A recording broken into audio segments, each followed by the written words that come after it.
Hi, welcome to Hools Rules. I'm Hools, and this is my first teach video. So here we have Patchwork. It's one of my favorite two-player games to introduce to people who are just starting out in board games. Also, two-player games are very, I think, useful for me. Oftentimes, I only have one friend over because I can be a little overstimulating when there's like a bunch of friends here and I have to accommodate and moderate and do all of the things. Usually with my friend circle, I don't have to do that as much. But when you're first starting out and you're first trying to engage with different folks with different brains, it can be a little exhausting, and that's oftentimes why I feel like I'm an introvert when I actually am quite outgoing. It's just because I have to constantly be moderating my own emotions as well as everyone around me. But that's just my own trauma, so we won't get into that. Here we have Patchwork. Yeah, as I said, great two-player game, great to break out for people who are just looking to start getting into board games.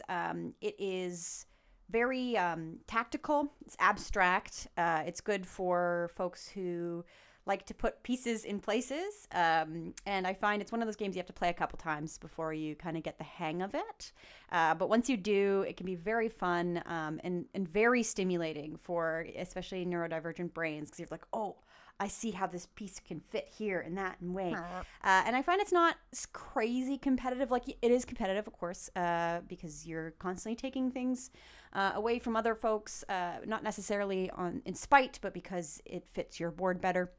But it's not so much like, oh, I'm going to take this piece from you because I know you need it and it fits perfectly.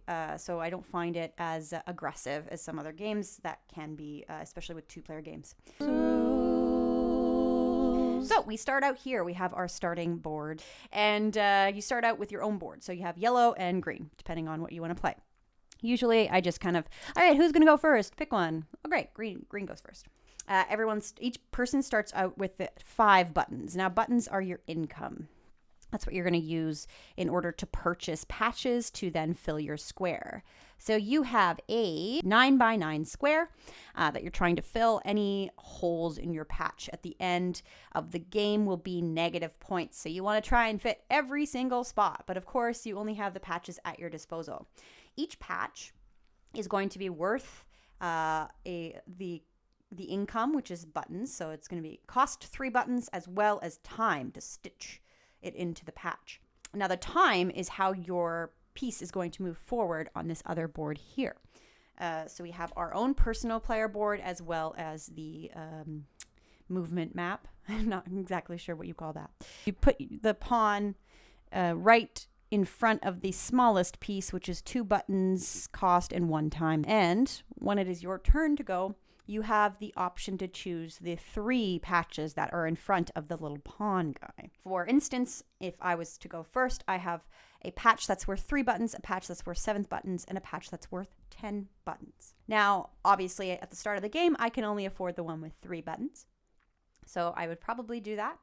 When you purchase a patch, you want to take the patch from the spot here and then move the pawn to the patch that you just took. So if I had taken the 3rd one, then it would actually go there and it would skip the 2 patches that I had the opportunity to take. And that just moves the pawn along, which means the other person will now be able to pick the next 3, etc. So I would then pay my 3 buttons to the bank, 1, 2, 3, and I would just decide where I want to place it. Now, once you place it on your board, you cannot move it, so make sure you put it in a spot you're like, this works for me. You can't arrange it later. That's not how the game works, but we're at Hools Rules here. So I mean, hey, if you're like, you know what? I don't want to play that way. I want to play where I collect all my patches and then I put them on the board after. Go for it. That's what I think is really special about games, especially when you're playing with friends. Like, it's all about what makes it inclusive and accessible for everyone to play. These are the rules to play by, for sure. But if you want to change it up and make it work best for you, go for it. And maybe, I'm sure there are people who are going to me for saying that. I think games, again, are about being fun. And if that's more fun for you to collect all your pieces and then put them on the board, great. After I spend the money, I place my patch. Now I look at the time. So the time is 4. I would move my pawn 4 spaces. That's 1, 2, 3, 4. Great. Now, whoever is the furthest behind on the map gets to go. And what that means is if yellow, when they play, they only move 2 spaces, they're still behind green. So they would get another turn. If I'm on top of my opponent, then that means I'm still behind them. So I still get another turn. So it is also kind of like playing to time that you're placing, and there's just like a bunch of things going on, which is why I say it's one of those games you want to play a couple times to kind of get the feel of it, because you're kind of trying to bide your time. Now, how do you get more buttons? Because obviously now green only has 2 buttons left. I can't afford most of the patches on here, and then when I pay for another one, I have no buttons. Well, you'll notice on the game mat here, there are little button spots here. Anytime you pass those button spots, you will collect your button income. And that's going to be the amount of buttons that you have sewn on your current patch. So right now, green has 1 button sewn. So once they pass that, they would collect 1 button, which isn't a lot. So that's why you'll see that these patches, they have 3 buttons on them, but they're also worth 10 buttons. It costs 10 buttons to buy it. You'd get 3 buttons every time you pass those. And it's not as useful the further you go in the game, but the sooner you can get buttons on your patch, the better. What happens if I actually can't afford it? So let's say, for instance, yellow's back here. They only have 1 button left. And the patches available are 7 buttons, 10 buttons, and 2 buttons. Oh no, what are they going to do? So the other way that you can collect buttons, instead of passing the button on there, because right now yellow has no buttons. So if they pass that, they don't get any more buttons. So what you would choose to do is pass your turn. And you would do that by counting the amount of spaces it would take for you to get in front of your opponent. So yellow would go 1, 2, 3, 4, 5. So they would collect 5 buttons. Plus, they also passed one of the buttons on the player mat.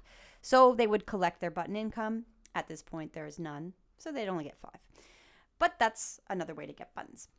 So this game is going to keep going back and forth. You're going to be playing, collecting buttons, etc., until you get to the end. So both players have to get to the end for the game to finish.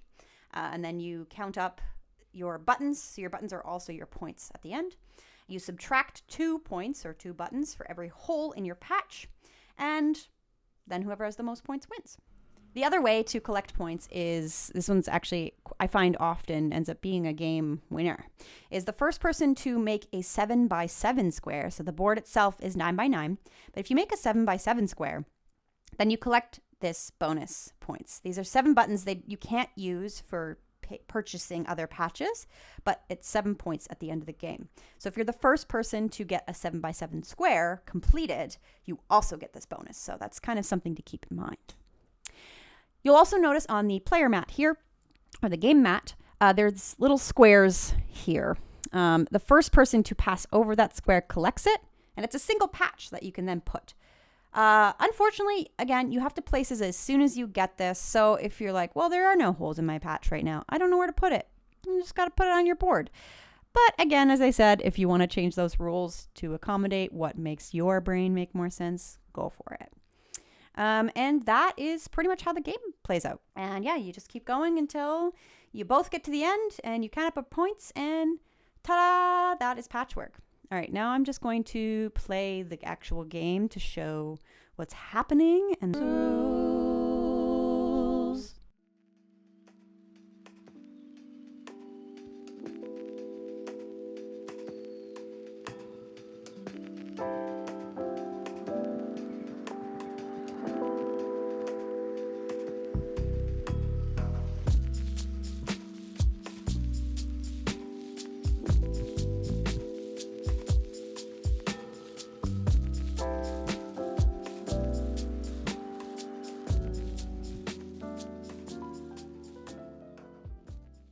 And there you have it.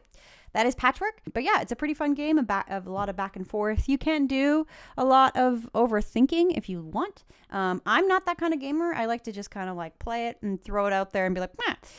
Of course, then I get frustrated when I make the wrong mistake. But that's why I play with friends who accept me for who I am.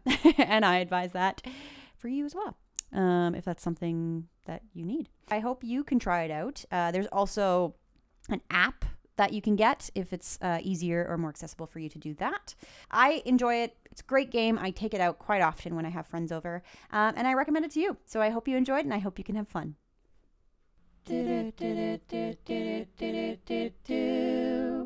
Who